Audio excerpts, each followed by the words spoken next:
speaking. Tonight we pick up chapter 17 in the Life Divine, the Divine Soul.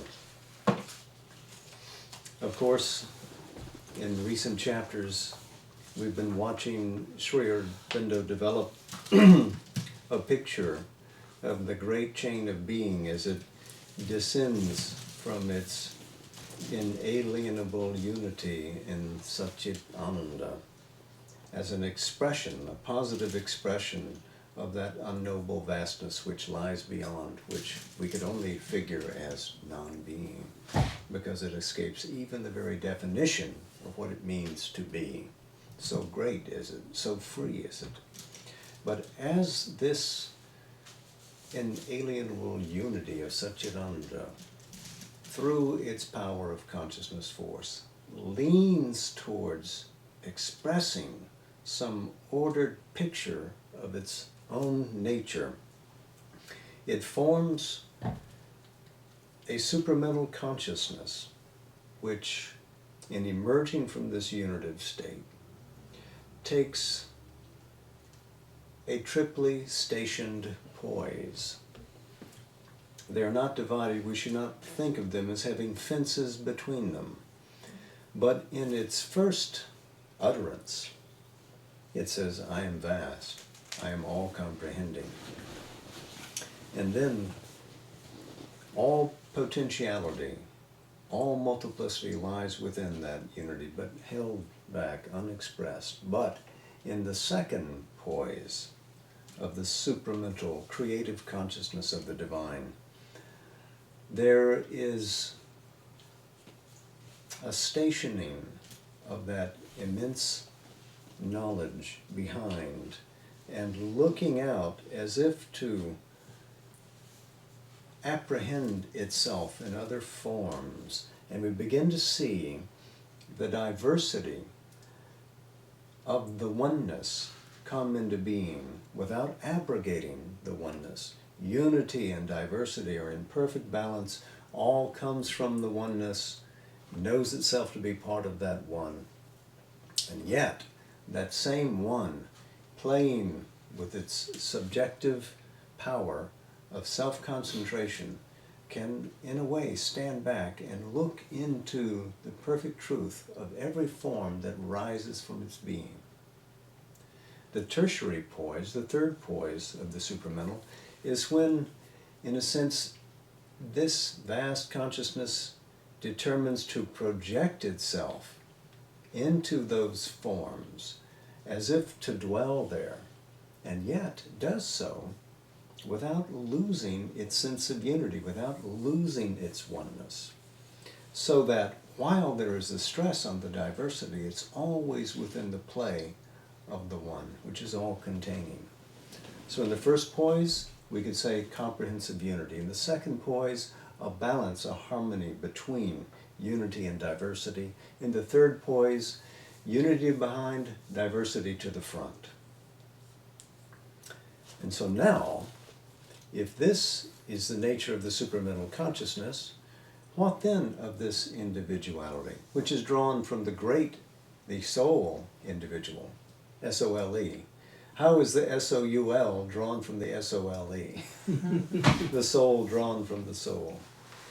So Sri Aurobindo, publishing this, The Divine Soul, on the 15th of December in 1915, opens with one of his favorite Upanishads, the one on which he wrote that whole monograph, which he originally called The Life Divine, Set It Aside. The Isha, the Upanishad of the Lord. And he has chosen for the motto for this chapter the 7th verse, which reads in English, as he translates it here, He whose self has become all existences, for he has the knowledge. How shall he be deluded?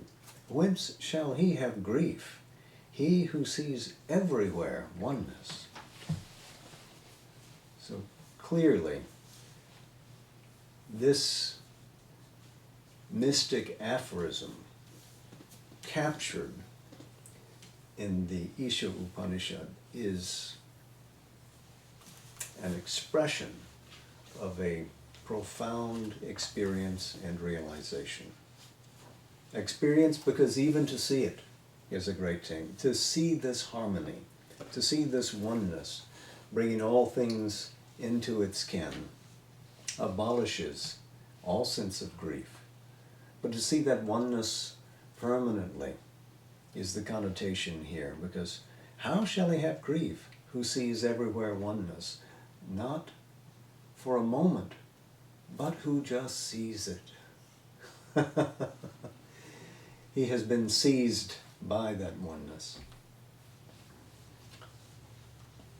It's ekatvam, is that oneness in Sanskrit.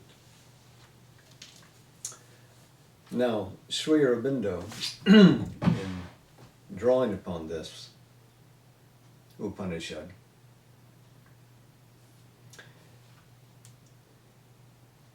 is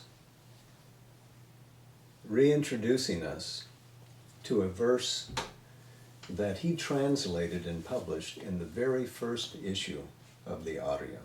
So this appeared on the 15th of August in 1914.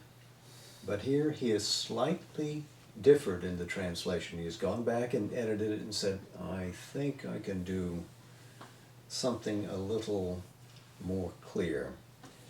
In the first issue of the Arya, in the translation of the Isha Upanishad, he rendered it in English, he in whom it is the self-being that has become all existences that are becomings, for he has the perfect knowledge. How shall he be deluded? Whence shall he have grief? He who sees everywhere oneness. Well, this is a more compact and I think equally fine rendering of the Sanskrit. And the Isha Upanishad, as you would probably remember from our study of it long back, is the closing section of the Shukla Yajur Veda Samhita, and is considered to be a mantra Upanishad because it is in mantric form, it is in verse, it has a meter.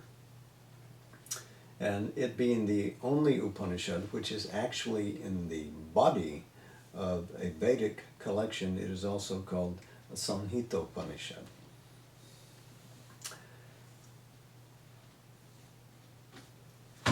So, if you look at that verse, he whose self has become all existences. So there's one being. Seen subjectively, we can call it a self, who has established itself as all that moves. Yet, they do not dwell outside him. They are within the scope of his singular being. The Upanishad is called the Isha, so all are referenced back to this initiating lordship who wills to become many, multiplies himself, but contains all. And if you rise to the knowledge, out of division, out of partiality, and see the whole picture, then all grief is abolished. All delusion is abolished. And you have the experience that the divine itself experiences, the thrill of the creation, the thrill of the maintenance, the fundamental bliss that underlies all, the partnership, the sameness, that are the warp and the woof of all this play. So now, let me get my words out of the way and let's go to the words of the Master. Let's go to Sri Aurobindo.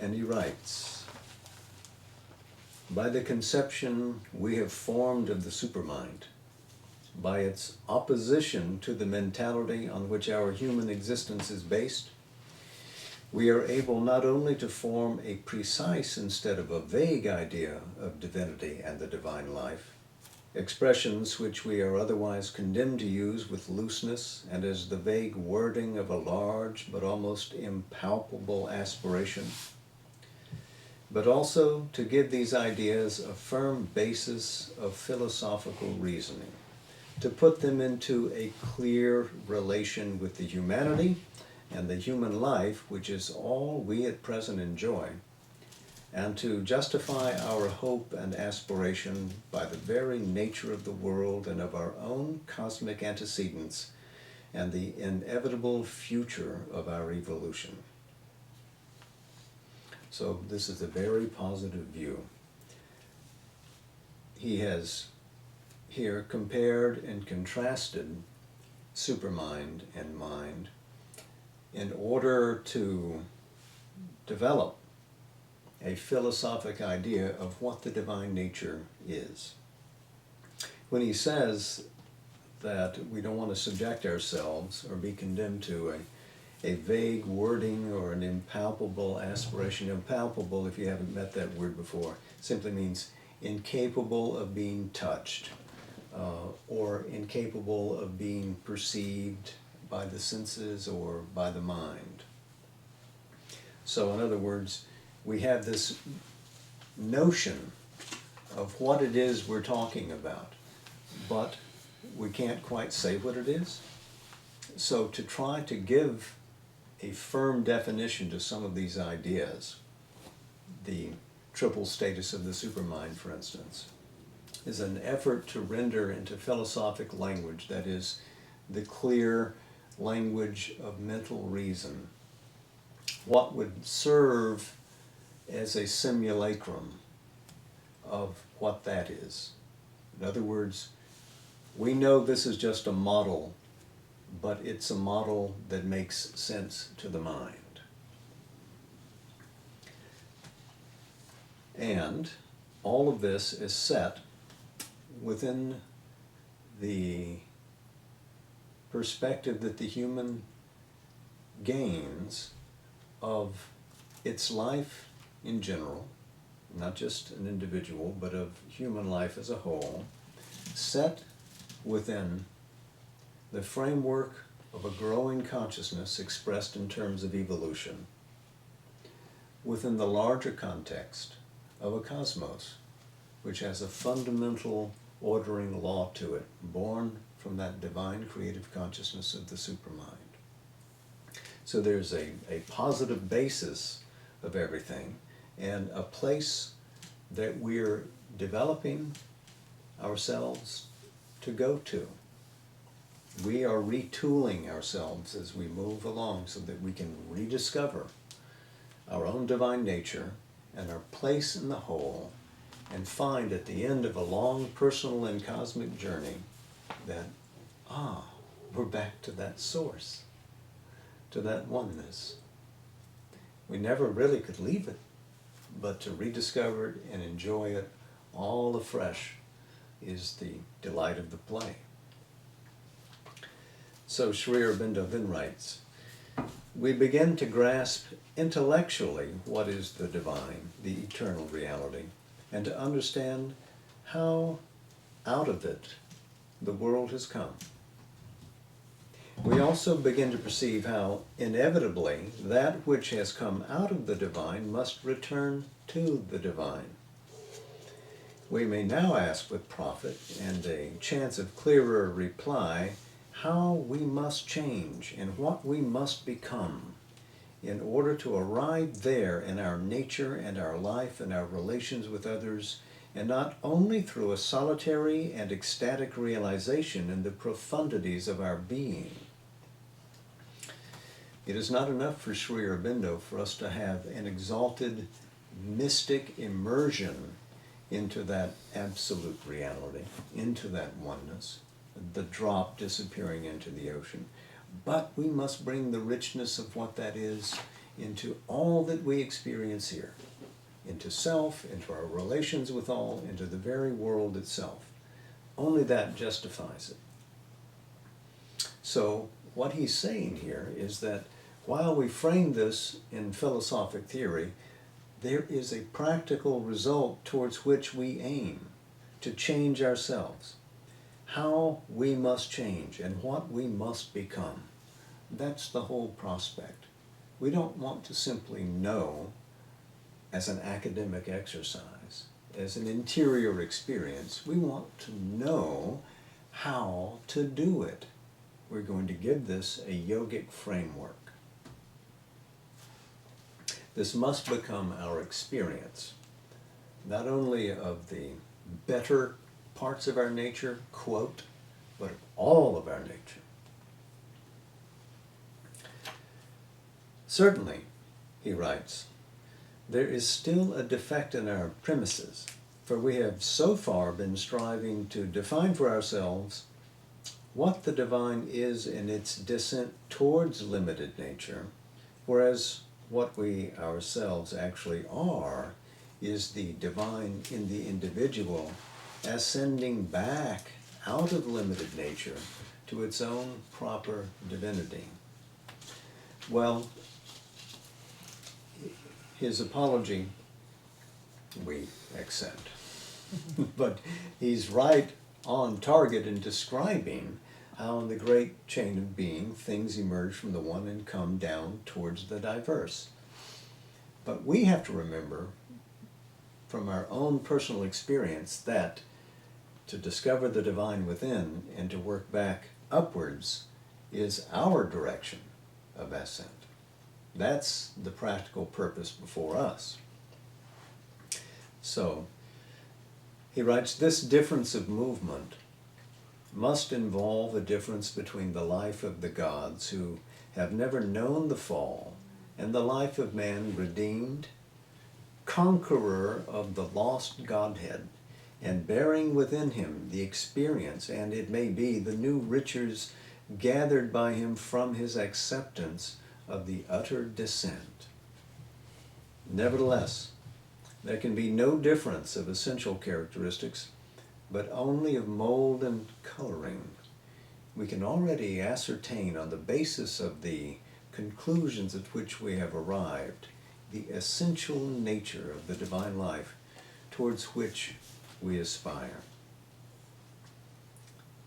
So our ascent to the recovery of divinity, and viewed from either side of that transversal line separating that higher hemisphere of the supramental reality from what we experience in divided nature here, the essence is the same.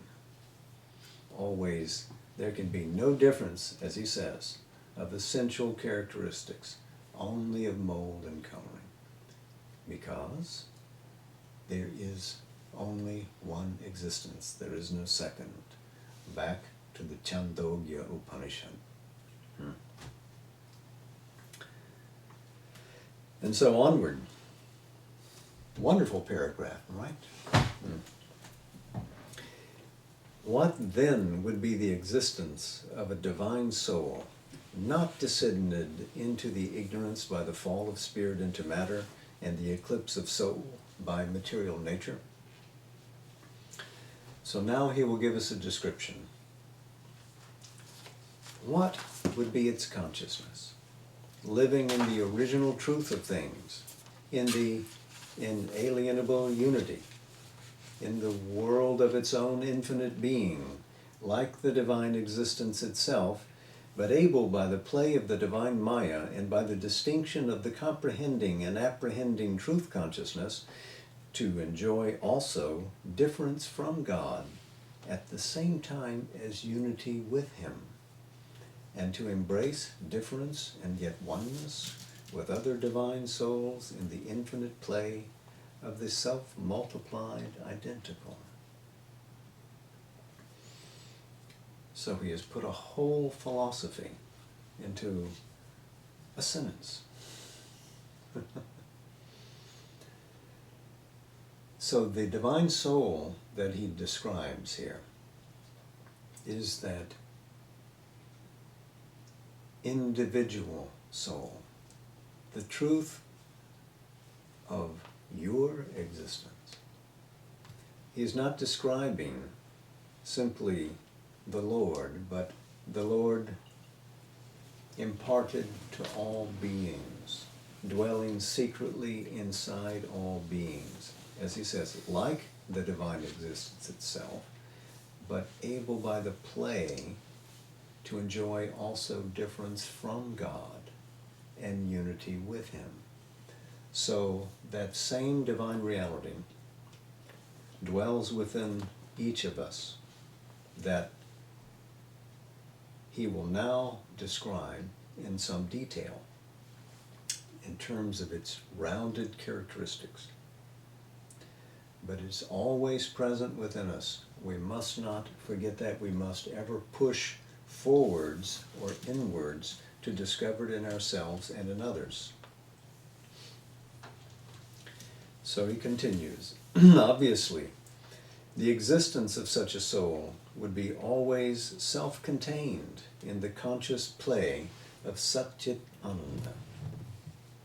It would be pure and infinite self-existence in its being. In its becoming, it would be a free play of immortal life, uninvaded by death and birth and change of body, because unclouded by ignorance and not involved in the darkness of our material being. It would be a pure and unlimited consciousness in its energy, poised in an eternal and luminous tranquility as its foundation, yet able to play freely with forms of knowledge and forms of conscious power, tranquil, unaffected by the stumblings of mental error and the misprisions of our striving will, because it never departs from truth and oneness, never falls from the inherent light and the natural harmony of its divine existence. It would be, finally, a pure and inalienable delight in its eternal self-experience, and in time, a free variation of bliss unaffected by our perversions of dislike, hatred, discontent, and suffering, because undivided in being, unbaffled by erring self-will, unperverted by the ignorant stimulus of desire. So this, given the opportunity to offer descriptive power to the divine soul, is what its nature looks like, positively described. It is a conscious play of Satchit Ananda, existence, consciousness, bliss, deliberately put forward. It is immortal. It is infinite. It is calm, tranquil, unhurried, as it rolls out its rhythms according to the proper law of things. This is the basis of its awareness. And supporting it and waiting for it, as well as sustaining throughout all of its journey forward, all of its manifest nature, inalienable delight, delight that cannot be taken away or transferred to another. It belongs, it is, it ever was, it ever will be. So there is a free play of the divine soul in all of its multiple forms. That means that there is no compulsion. The one has entered freely into this self-expression without dividing any from its essential oneness. And all the play, from the start of the fountain flowing out to the plashing of the waters on the foundation, is only an expression of bliss. We can experience it as bliss even from the standpoint of the many when we dwell in the realm of the divine soul, because there is no division, there is no lapse into ignorance, there is no separation. We rejoice in the oneness that unites us all, and we rejoice in the victories and the exaltations that the other soul across from us has in his experience of nature, which in that world is Satchidananda, distributed widely. So, to this point, he's described it, in a sense, in positive terms. For a moment, he'll say, in a sense, what it's not. Its consciousness, he writes, would not be shut out from any part of the infinite truth, nor limited by any poise or status that it might assume in its relations with others, nor condemned to any loss of self-knowledge by its acceptance of a purely phenomenal individuality and the play of practical differentiation.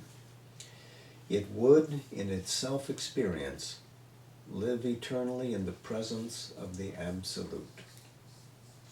To us, the Absolute is only an intellectual conception of indefinable existence. The intellect tells us simply that there is a Brahman higher than the highest, Paratpara, an unknowable that knows itself in other fashion than that of our knowledge, but the intellect cannot bring us into its presence. The divine soul, living in the truth of things, would, on the contrary, always have the conscious sense of itself as a manifestation of the Absolute.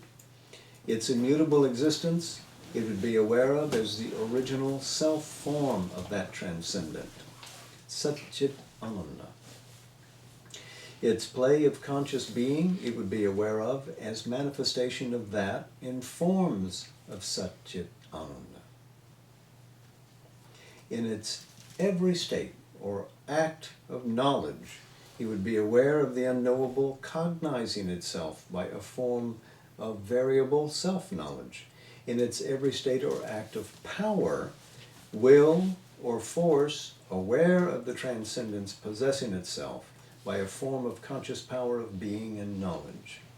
In its every state or act of delight, joy or love, aware of the transcendence embracing itself by a form of conscious self-enjoyment. This presence of the Absolute would not be with it as an experience occasionally glimpsed or finally arrived at and held with difficulty, or as an addition, acquisition, or culmination superimposed on its ordinary state of being. It would be the very foundation of its being, both in the unity and the differentiation. It would be present to it in all its knowing, willing, doing, enjoying. It would be absent neither from its timeless self, nor from any moment of time, neither from its spaceless being, nor from any determination of its extended existence, neither from its unconditioned purity beyond all cause and circumstance, nor from any relation of circumstance, condition, and causality.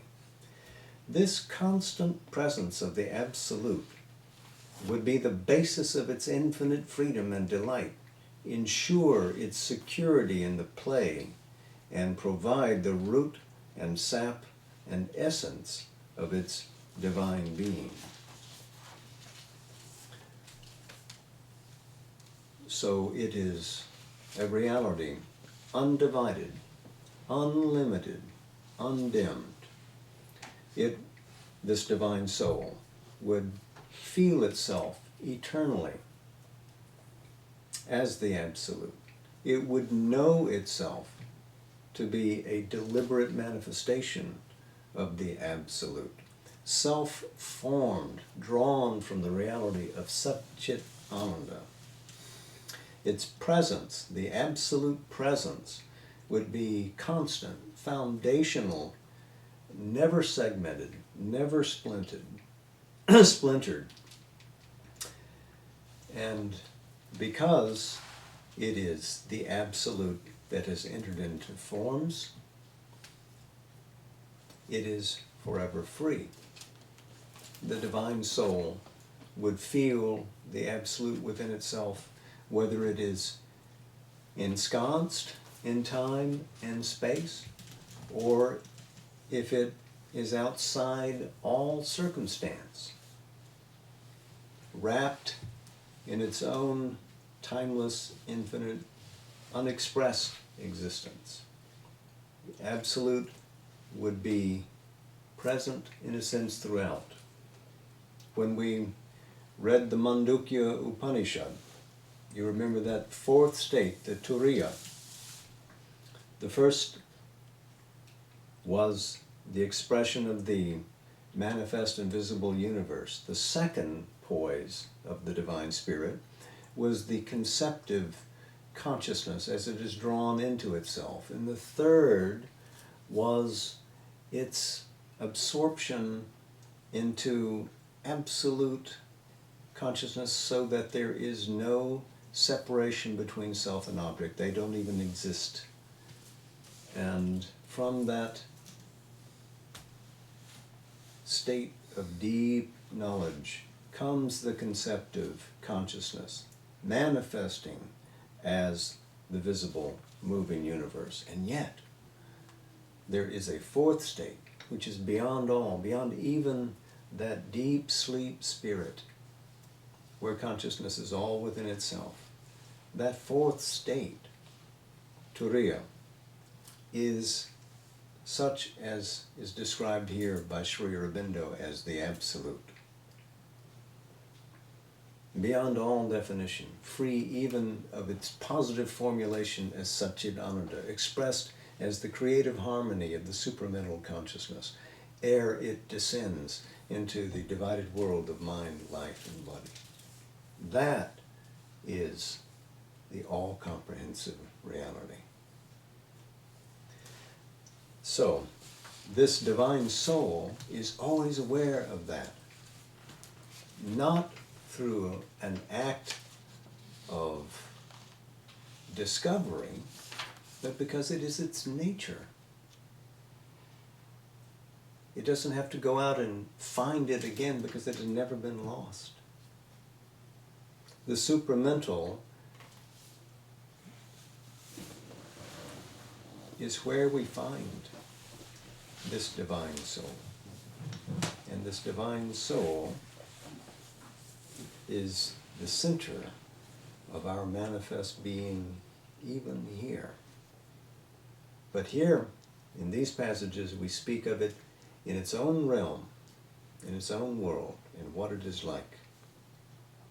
If we can discover it here, we have a key to existence and a key to change, much anticipated, much aspired for. So another paragraph.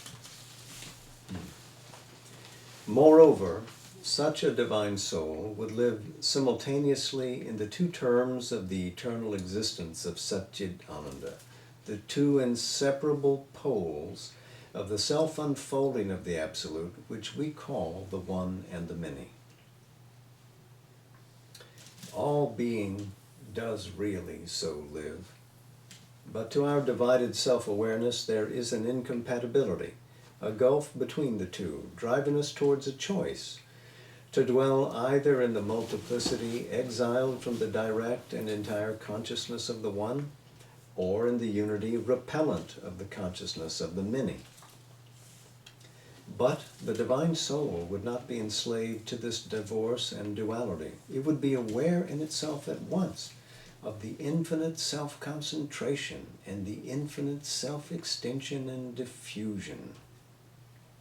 It would be aware simultaneously of the One in its Unitarian consciousness, holding the innumerable multiplicity in itself as if potential, unexpressed, and therefore to our mental experience of that state, non-existent, and of the One its extended consciousness, holding the multiplicity thrown out and active as the play of its own conscious being, will, and delight. It would equally be aware of the Many, ever drawing down to themselves the One that is the eternal source and reality of their existence, and of the Many ever mounting up, attracted to the One that is the eternal culmination and blissful justification of all their play of difference. This vast view of things is the mold of the truth consciousness, the foundation of the large truth and right hymned by the Vedic seers. This unity of all these terms of opposition is the real Advaita, the supreme comprehending word of the knowledge of the unknowable.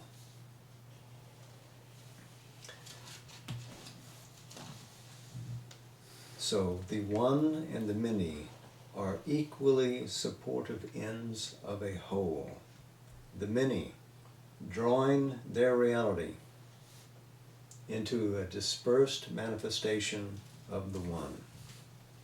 And always, isn't it interesting how he writes, the many ever drawing down to themselves the one that is the eternal source. So here, in a sense, we have an aspiration, a call for, as if we've sent a message to the parent divine one and said, bring me that sense of oneness here into this division. And as we call that into us, the many are ever mounting up, attracted to that, because that is the culmination. That is the end of the play of difference, arriving at the joy, the bliss, waiting reunification. And then Sri Aurobindo summons us to look at the truth consciousness, the foundation of the large truth and right, hymned by the Vedic seers. Large, true, and right. Satyam, truth. Ritam, the right. Brahat, the vast. So this is the very formulation of the triple aspect of the divine. True being, which is self-ordering based upon the vastness. You can see how this folds perfectly into Sri Aurobindo's own experience and description of that supramental consciousness above. And he says, this is the real Advaita, not a philosophy that says only that is real and all else is false. The apparent movement of the universe, the apparent diversity, all are merely formations of ignorance or a fundamental illusion. Forget that, hie away to the experience of that one. Sri Aurobindo says the real Advaita swallows these opposites into an experience where the oneness is never lost in the many, and the many always know, or finally, or fundamentally can discover their rootedness in the one. And this is the nature of the knowledge of the unknowable. We can't know it as an object. That kind of knowledge is impossible, because the way the mind knows is to know something external to itself, to try to close division and attain a kind of makeshift communion. But to this knowledge, it penetrates truly because it is the same thing. It is all an internal act. So I think we may have time for another paragraph, if you're willing. The divine soul will be aware of all variation of being, consciousness, will, and delight as the outflowing, the extension, the diffusion of that self-concentrated unity developing itself, not into difference and division, but into another, an extended form of infinite oneness. So the divine soul is aware not only of its seatedness in the Absolute, but is aware of the movement of that same Absolute in all variation of being. So the whole ground of oneness is not lost as it becomes multiple, and the divine soul can view out and see that essential oneness in all things that come into manifestation. It is a oneness that predicates the many within itself. And the many can see back to the one and see that one in the all. And all, again, can see that one in each without ever losing awareness of the one at the top. He continues, it will itself always be concentrated in oneness in the essence of its being, always manifested in variation in the extension of its being. All that takes form in itself will be the manifested potentialities of the one, the word or name, vibrating out of the nameless silence, the form realizing the formless essence, the active will or power proceeding out of the tranquil force, the ray of self-cognition gleaming out from the sun of timeless self-awareness, the wave of becoming rising up into shape of self-conscious existence out of the eternally self-conscious being, the joy and love welling forever out of the eternal still delight. It will be the absolute biune in its self-unfolding, and each relativity in it will be absolute to itself because aware of itself as the absolute manifested, but without that ignorance which excludes other relativities as alien to its being or less complete than itself. And all these are Vedic and Tantric images. These lines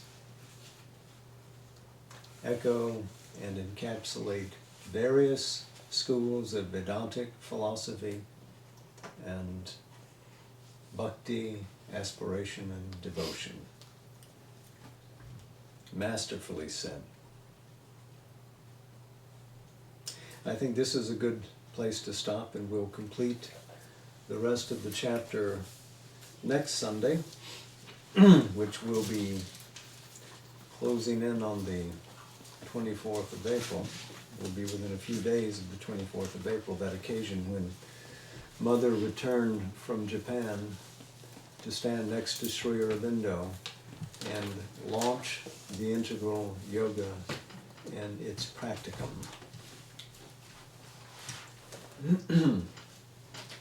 If you'll permit me tonight, I think a passage from Savitri in the Book of Fate would be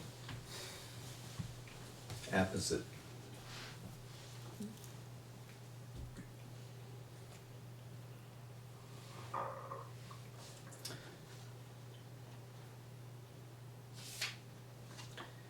Once in the immortal boundlessness of self, in a vast of truth and consciousness and light, the soul looked out from its felicity. It felt the Spirit's interminable bliss. It knew itself deathless, timeless, spaceless, one. It saw the eternal, lived in the infinite. Then, curious of a shadow thrown by truth, it strained towards some otherness of self. It was drawn to an unknown face peering through night. It sensed a negative infinity, a void supernal, whose immense excess, imitating God and everlasting time, offered a ground for nature's adverse birth and matter's rigid, hard unconsciousness, harboring the brilliance of a transient soul that lights up birth and death and ignorant life.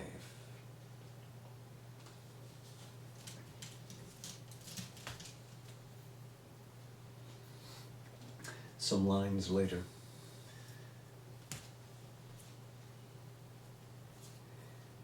as one drawn by the grandeur of the void, the soul attracted leaned to the abyss. It longed for the adventure of ignorance, and the marvel and surprise of the unknown, and the endless possibility that lurked in the womb of chaos and in nothing's gulf, or looked from the unfathomed eyes of chance. It tired of its unchanging happiness. It turned away from immortality. It was drawn to hazard's call and danger's charm. It yearned to the pathos of grief, the drama of pain, perdition's peril, the wounded bear escape, the music of ruin and its glamour and crash, the savor of pity and the gamble of love and passion and the ambiguous face of fate. A world of hard endeavor and difficult toil, and battle on extinction's perilous verge, a clash of forces, a vast incertitude, the joy of creation out of nothingness, strange meetings on the roads of ignorance, and the companionship of half-known souls, or the solitary greatness and lonely force of a separate being conquering its world, called it from its too safe eternity. A huge descent began, a giant fall, for what the spirit sees creates a truth, and what the soul imagines is made a world. A thought that leaped from the timeless can become indicator of cosmic consequence and the itinerary of the gods, a cyclic movement in eternal time. Thus came, born from a blind, tremendous choice, this great, perplexed, and discontented world, this haunt of ignorance, this home of pain. There are pitched desire's tents, grief's headquarters. A vast disguise conceals the eternal's bliss.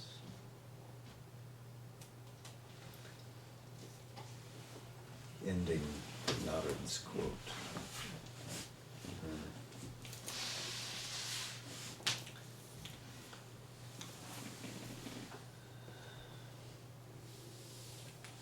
Namaste. Jai Ma.